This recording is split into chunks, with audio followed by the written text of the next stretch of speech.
Have you ever wondered why your relationships never works out, either in work or your love life? Well, it could be because of your attachment style and what happened to you when you were younger. So here to tell us more about it is neuropsychologist and author. She's amazing. We love her, Dr. Judy Ho. Hi. Welcome back. Great to see you. Oh, thank you. It's been a few years since I've seen you all. So nice to be back. Thank you so much for having me on your show. Absolutely. Let's jump right in. You say there are 4 different types of attachments a person can have. Can you explain what these are? Absolutely. So we have 4 attachment styles that develop from an early time in your life when you're learning just how the world works in those first few months and the first few years of life. And it's all predicated on those most important adults in your life who are teaching you how you get your needs met, what their relationship is like with you, and just in general, how you exist in this world. So out of that, there are 4 different attachment styles that can develop. The secure attachment style is somebody who generally had attentive adults around them, who tried their best to be mindful, to try to address their needs. And these individuals grow up to generally have good self-esteem, to believe that they can have positive outcomes occur in their life, and to have more connected and meaningful relationships with others. There are 3 insecure attachment styles. So the first insecure attachment style is the avoidant attachment style. So this is someone who, when they grow up, they tend to be the quintessential lone wolves. They tend to go it on their own. They tend to be more invested in achievements and goals as a way to secure their own self-esteem. They tend to be a little bit less comfortable with emotional content and discussions. And when things get really tough, they basically try to do everything on their own because they're not sure if they can rely on others. That's me 100%. The second insecure attachment style is the, I'm sorry. The second insecure attachment style. That's me, yes. Yeah. You know, a lot of people who might define themselves as perfectionists or lovingly that I call type A individuals, there's a little bit of that avoidant attachment inside them. And then the anxious attachment style is another type of insecure attachment style. This is somebody who is sometimes more prone to codependency. Of course, it's out of the goodness of their heart. They want to help other people, but they tend to ignore some of their own needs and their own wants, and they need a little bit more reinforcement from other people to feel good about themselves and what they're doing. Mm-hmm. And the last insecure attachment style is disorganized.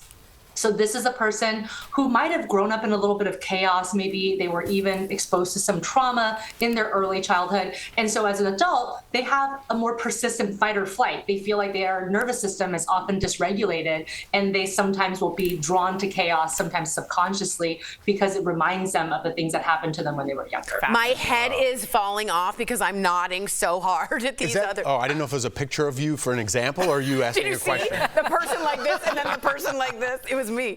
Okay, so Dr. Ho, I have a mix of some of these attachments, disorganized mostly, and the anxious one. Is that possible to have more than one? And what's the best way to figure out what type to have other than have your co-host tell you?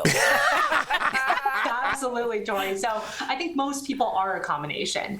And sometimes you see this combination coming out in different areas of their life. So oftentimes I'll hear people say, well, I'm avoidant maybe at work, but in my romantic relationships and my friendships, I might have more of an anxious attachment style. And you do find that people have different ways of expressing these traits. And I also will say, not all of the insecure attachment styles is all about what's not working with them, right? They also have pros. And so it's not really saying, hey, when you have an insecure attachment style, this is always a problem, because there's also these positive traits that come with each insecure attachment style that sometimes people overlook. That's true. Me and my husband are like this. Yeah, and I'm learning all about this right now, just in my own therapy. So this just feels so kismet. In fact, you talk about in your book, reparenting your inner child, which is something I'm working on.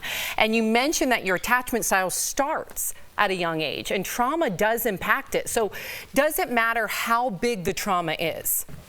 Well, Sam, hi, I'm so happy to see you. I miss you so much.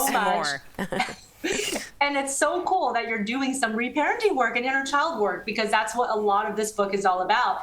And trauma does matter. Trauma, of course, matters because it was usually occurring at a time where you're just forming ideas about yourself and the way the world works. So it can really impact your inherent operating system, so to speak. But it doesn't matter how big the trauma is. Of course, in terms of your own experience, it was harder if your trauma is bigger and more severe.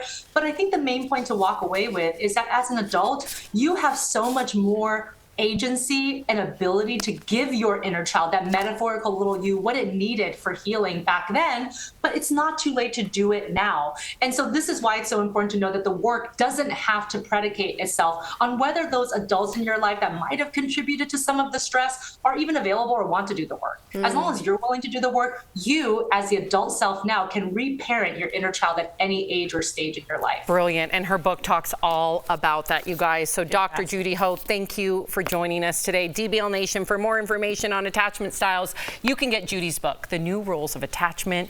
We appreciate you. Great to see you.